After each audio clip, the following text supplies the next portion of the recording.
नमस्कार, स्वागत है आप सभी का गणेश एस्ट्रो हेल्प में। मैं हूं आपके साथ डॉक्टर दिलीप और बहुत बहुत स्वागत करता हूं आपका ज्योतिष के इस प्रोग्राम में। इस स्पेशल प्रोग्राम में आज हम बात करने वाले हैं कर्क राशि लग्न के लिए जो 5 ग्रहों का योग बन रहा है, जो कभी कभी सदियों में बनता है।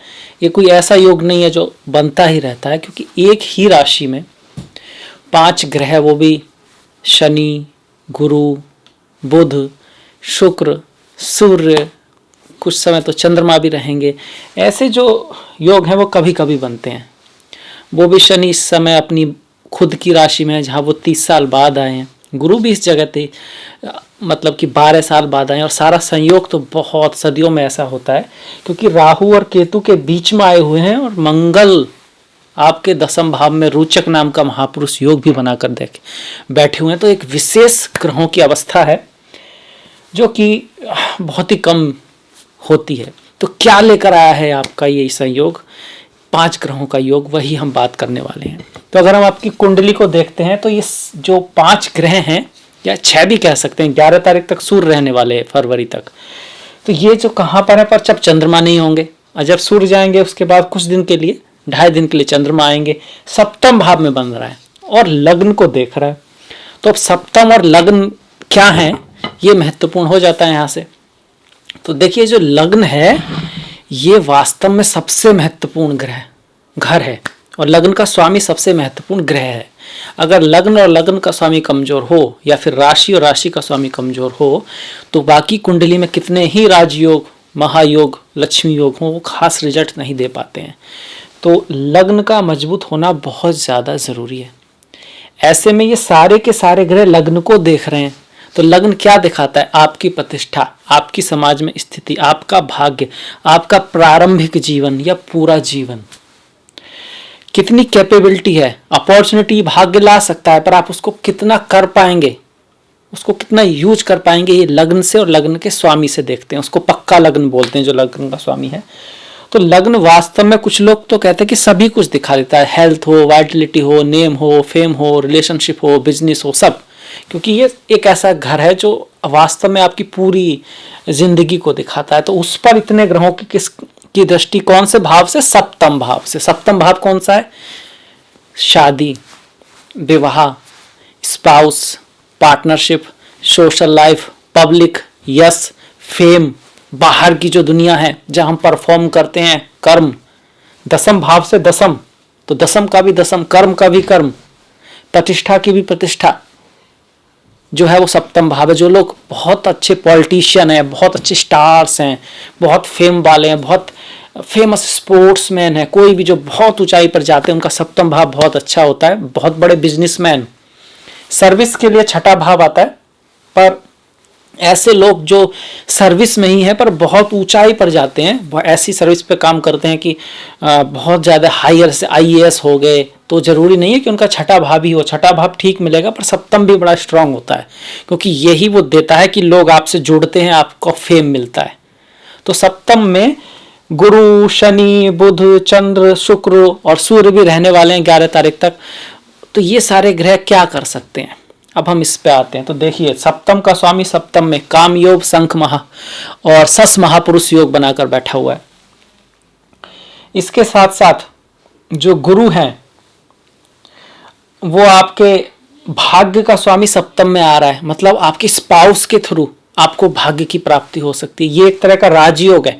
स्पाउस के थ्रू, गुरु के थ्रू, यात्राओं के थ्रू, हायर एजुकेशन के थ्रू उसके बहुत चांसेस बनते हैं। आपके भाग्य में वृद्धि हो सकती है, गुरु की कृपा से हो सकती है, स्पाउस के कारण हो सकती है, आपकी किसी से मुलाकात हो सकती है। क्योंकि 7वां भाव किसका? शादी का है। अब शादी के भाव में शनि भी हैं, गुरु भी हैं, चंद्र भी हैं, बुध भी हैं, शुक्र भी हैं। शुक्र का और गुरु का अपने आप में वहाँ आना शादी विवाह के लिए बहुत अच्छा है, प्रेम विवाह के लिए बहुत अच्छा है, अरेंज मैरिज के लिए भी अच्छा है। देखिए, अरेंज मैरिज की बात तो इस तरह से है कि पूरे संसार में जो अरेंज मैरिज है वो बहुत कम होती है, कह सकते हैं कि कुछ ही जगह होती है, वरना पूरी दुनिया में लव मैरिज ही होती है, प्रेम विवाह ही होता है। पर यहाँ पर शुक्र का यहाँ पर आना प्रेम विवाह के लिए भी अच्छा है, अरेंज मैरिज के लिए अच्छा है। अगर बुध की यहाँ पर बात करें तो 12th हाउस का स्वामी 12वें भाव में आ रहा है, विदेश यात्राएं हो सकती हैं। इंपोर्ट एक्सपोर्ट के थ्रू आपको लाभ हो सकता है। आपका जो स्पाउस है, आपकी जो पत्नी है, वो उस पर कुछ खर्चा वर्चा आ सकता है। पर ओवरऑल इतने सारे ग्रहों का एक केंद्र स्थान में आना आपकी पद प्रतिष्ठा को कोई बड़ा सम्मान, बड़ा इनाम, कुछ बड़ी अच्छी बात होने को दिखा रहा है 100%। कुछ लोगों के साथ ऐसा होगा, कुछ के लिए क्यों? क्योंकि डिसाइड ये गोचर में आया ना, जन्मपत्री में तो नहीं आया। हाँ, जो बच्चे पैदा होंगे इन समय में, उनके जो ऐसा योग आएगा उनकी लाइफ में फिर 100% हो जाएगा, क्योंकि उनकी जन्मपत्री में ही आ जाएगा, प्रारब्ध में ही आ जाएगा। आपके लिए भी कुछ अपॉर्चुनिटी जरूर बनेंगी। अगर इनमें से कुछ अच्छे ग्रहों की आपकी दशा महादशा हुई तो फिर उसका रिजल्ट भी आपको मिलेगा। अच्छी बात यह है, सोने पे सुहागा यह है कि इन ग्रहों के साथ साथ दूसरे भी अगर ग्रह देखें तो मंगल भी बहुत अच्छी स्थिति में है। मंगल रोचक नाम का महापुरुष योग बनाकर बैठे हैं, ख्याति नाम का महापुरुष योग बनाकर बैठे हैं, तो मंगल भी बहुत अच्छी स्थिति में। तो ओवरऑल एक बहुत महान स्थिति बनकर बैठी हुई है। अब ऐसे में इसको बढ़ाएं कैसे, इसका रिजल्ट थोड़ा कैसे ले सकते हैं, क्या कर सकते हैं? रुद्राभिषेक कीजिए, भगवान भोलेनाथ का अभिषेक कीजिए, ओम नमः शिवाय का जाप कीजिए, तो आप इसका रिजल्ट ज्यादा ले पाएंगे। रुद्राभिषेक, फिर दूसरा कौन? माता काली की पूजा, महाकाली की पूजा, वो बहुत इंपॉर्टेंट है। क्योंकि शनि एक तरफ भोलेनाथ से जुड़े हैं, दूसरी तरफ माता काली से जुड़े हैं। शनि काल है तो वो महाकाल है, माता काली तो काल को ही कंट्रोल करती हैं। फिर तीसरे जो ईश्वर की यहाँ नाम आता है वो है भगवान श्री कृष्ण और भैरव जी। उनकी पूजा भी बहुत विशेष रहती है जब बहुत सारे ग्रह मकर राशि में हो। मकर राशि काल पुरुष की प्रतिष्ठा की भी वो है, और आपके सप्तम में आ रही तो आपकी प्रतिष्ठा में वृद्धि के बहुत ज्यादा चांसेस है, बहुत ज्यादा चांसेस हैं। खास करके चंद्र भी यहाँ पर आएंगे 16-17 को। तो 16-17 को बहुत सारे कर्क वालों को प्रमोशन, कुछ इस तरह का एग्जाम में, जैसे अगर स्टूडेंट है तो एग्जाम में आपका नंबर आ सकता है बहुत अच्छा। आप अगर उस दिन आप कोई इंटरव्यू के लिए जा रहे हैं तो वो क्रैक होने की बहुत संभावना बनती है। पंचमेश भी कुलदीपक योग बनाकर बैठा हुआ है, तो ये जो पंचग्रही योग है, 5 ग्रहों का सहयोग है, आपके लिए बहुत सारी शुभता लेकर आए, बहुत सारी अच्छी चीजें लेकर आए, बहुत सारी कह सकते हैं कि संपन्नता लेके आए। यही मैं चाहूंगा, कहूंगा। अब इसमें से आएगा किन लोगों का, हो क्या सभी का हो जाएगा? नहीं। देखिए, हम यहाँ गोचर की बात कर रहे हैं, जन्म कुंडली एक अलग चीज है, पर कुछ लोगों का अवश्य होगा। ये बहुत हैपनिंग महीना रहने वाला है, जनवरी फरवरी। बहुत सारे सभी राशियों के उसमें लोगों के में, बहुत सारे लोगों के में बड़े बदलाव आने वाले हैं, बहुत सारे लोगों को जॉब मिलने वाला है। कारण क्या है? क्योंकि ये योग कहीं ना कहीं सभी के बना ही हुआ है। आपके में अच्छे घर में बना हुआ है तो आपके लिए बढ़िया चीजों की उम्मीद है। आपका मंगल दशमेश भी है, तो जो कैरियर है, जो समाज में स्थिति है, उसमें अचानक कुछ ना कुछ ऐसा जरूर होगा जिसके कारण आपका नाम बढ़ेगा जरूर। किसी का थोड़ा तो किसी का बहुत, और किसी का बहुत ज्यादा नाम रोशन भी हो सकता है, डिपेंडिंग अपॉन किस ग्रह की दशा महादशा अभी आपकी चल रही है, कैसे ग्रह योग आपकी जन्म कुंडली में है, उसमें कितना दम है, उसके ऊपर है। इसके साथ साथ कर्म की प्रधानता तो है ही। जो जितनी मेहनत करते आ रहा है, अगर किसी स्टूडेंट ने पूरी साल मेहनत की है तो उसके एग्जाम में मार्क्स तो अच्छे आएंगे ना, ये तो है ही। जो अपने कैरियर के प्रति बहुत ज़्यादा फोकस है और बहुत सारे से सोच रहा है कि किस तरह से मैं तैयारी करूं, एक तरह से ही नहीं, जो पूरी तरह से तैयार है एग्जाम के लिए, तो उसके तो मार्क आने की पॉसिबिलिटी बढ़ी जाती है। कर्म प्रधान विश्व रचि राखा, जो जस करिए ताफल चाखा। इसके साथ साथ पर्वत झुकते नहीं है, झुकाए जाते हैं। परिवर्तन आते नहीं है, लाए जाते हैं। कहने का मतलब है कि अगर आप कोई एक बड़ा लक्ष्य पाना चाहते हैं, उसे पर्वत की तरह मान लीजिए, पर अगर आप सोचते हैं कि वो पर्वत समय आएगा तो झुक जाएगा, तो आप गलत सोच रहे हैं। झुकाए जाते हैं मतलब पर्वत तो झुकने से रहा, पर्वत तो वहीं रहेगा। चढ़ना होगा, एक एक कदम करके उसकी तरफ बढ़ना होगा, मेहनत करनी होगी। जब कोई अवरोध आएगा तो फिर उसके साइड से कहीं से रास्ता देखना है आगे बढ़ने के लिए, पीछे वापस नहीं आना है, और एक दिन आप उस पर्वत के ऊपर आ जाएंगे, मतलब उसको झुका देंगे। तो परिवर्तन आते नहीं है, लाए जाते हैं। जो लोग कठिन परिश्रम करते हैं वो भाग्य को बदल देते हैं, ऐसा श्री राम कहते हैं, ऐसा भगवान श्री कृष्ण ने कहा है। संसार कर्म प्रधान है अर्जुन, सारी चिंताओं छोड़कर तू सिर्फ अपना कर्म कर। कर्मण्डेवाधिकारस्ते मा फलेषु कदाचन। कर्म पर तेरा अधिकार है, इसलिए तू कर्म करता चल।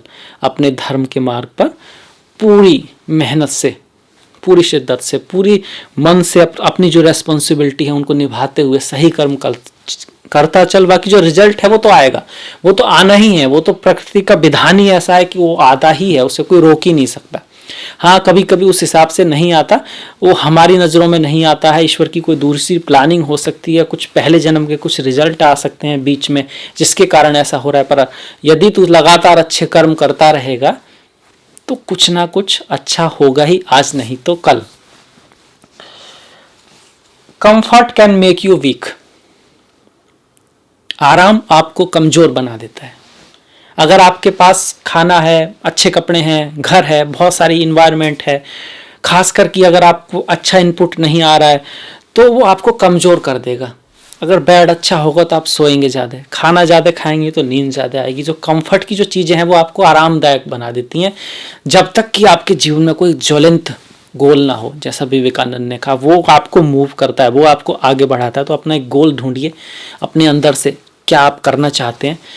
तो कंफर्ट जो चीज़ें होती हैं, इसीलिए बहुत से लोग जब थोड़ा सा सक्सेसफुल होते हैं उसके बाद आगे कम बढ़ते हैं, क्योंकि जब भी कंफर्ट आता है, जब भी ऐश आराम आता है, व्यक्ति थोड़ा कंफर्ट में आ जाता है, आराम में आ जाता है। यही एक कारण भी है कि मिडिल क्लास के लोग बहुत ऊपर जाते हैं अक्सर, और बहुत सारे बड़े लोगों के बच्चे कुछ एडिक्शन में भी पड़ जाते हैं, उतने ऊपर नहीं जा पाते जैसे उनके पेरेंट्स गए थे। कारण क्या है कि उन्होंने वो उतार चढ़ाव नहीं देखे, उन्होंने उस जिंदगी को समझा नहीं, और बीच वाले लोगों ने समझा है, वो आगे बढ़ना चाहते हैं। एक ये बात है। दूसरी बात ये है, programme your mind, don't follow the programme of mind. कहने का मतलब है कि अपने जो दिमाग है उसको बदलना है। अगर आपको कोई बहुत आगे जाना है, कुछ नया करना है, तो कुछ नया सीखना होगा, क्योंकि जो पहले से सीख रखा है उसके अकॉर्डिंग तो हम काम करते ही आ रहे हैं, तो रिजल्ट जो आ रहा है वही आता रहेगा। जब तक कि हम कुछ नया नहीं सीख लेते, कुछ नई नॉलेज नहीं गेन कर लेते, एक्सपीरियंस से जो करना था हमने कर लिया। अब अगर हमें आगे बढ़ना है लाइफ में तो कुछ नया सीखना होगा, नई नॉलेज, नए लोगों से मिलना होगा, कोई नई सोच लानी होगी, नया तरीका निकालना होगा आगे बढ़ने का, तभी कुछ नया होगा। तो ये थोड़े से विचार थे जो प्रैक्टिकल हैं, और ज्योतिष के आधार पर भगवान भोलेनाथ का रुद्राभिषेक, माता काली की पूजा, भगवान श्री कृष्ण की पूजा बहुत ज़्यादा सहायता करेगी आपको इस जो ग्रह संयोग बना है 5 ग्रहों का, उसका लाभ उठाने के लिए। तो इसी के साथ मैं कर्क राशि, कर्क लग्न वालों के लिए इस वीडियो को समाप्त करता हूं। मुझे आशा है आपको पसंद आया होगा, अच्छा लगा होगा। प्लीज़ लाइक, प्लीज़ शेयर, घंटी वाला जो बटन है उसको दबाना मत भूलिएगा। डिस्क्रिप्शन में मैंने अपना लिंक दिया है, Facebook, Twitter, Instagram. Please like, please follow. आपका सहयोग बहुत महत्वपूर्ण है। इसी के साथ मिलेंगे हम नेक्स्ट वीडियो में। तब तक अपना ख्याल रखिए, अपनों का ख्याल रखिए। नमस्कार।